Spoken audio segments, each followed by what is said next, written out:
បានបងជាប្តីធ្វើឲ្យរូបស្រីមិនបានខ្ពង់ខ្ពស់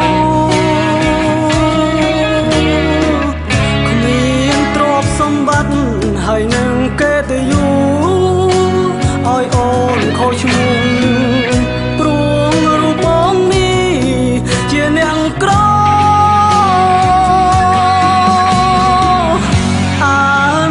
អូនពេកបងក៏ដេកយំឲ្យកូននឹងមុំកូនដោយកូនដែរបងដើររកស៊ីឆ្ងាយដាច់សងវ៉ាអូននៅម្នាក់ឯងបងសែនចំបែងអាណិតអូ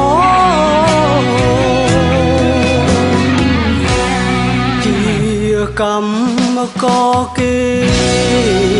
លំបាកយ៉ាងណាខិតខំធ្វើការមិនដែលរុញរីមិនថាមេឃក្តៅឬភ្លៀងរងាខិតខំពុះពៀដើម្បីអូ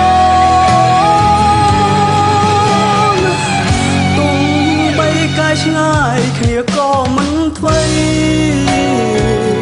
ឲ្យតែចិត្តស្រីនឹងបងស្មោះស្ម័គ្រទុំជីវិតនឹងត្រូវជួបឧបសគ្គក៏យើងពីរនាក់សន្យាស្មោះស្ម័គ្រគ្នារហូត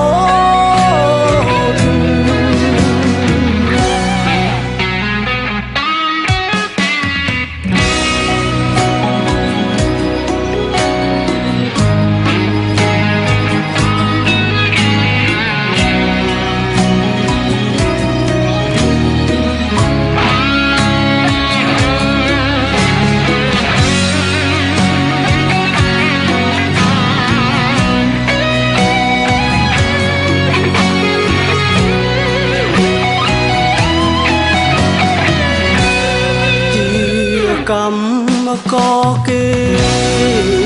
លំបាកយ៉ាងណាខិតខំធ្វើការមិនដែលរុញរីមិនថាមេឃក្តៅ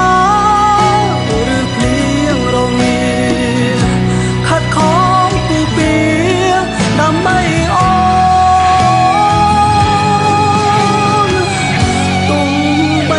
ឆ្ងាយគ្នាក៏មិនថ្មី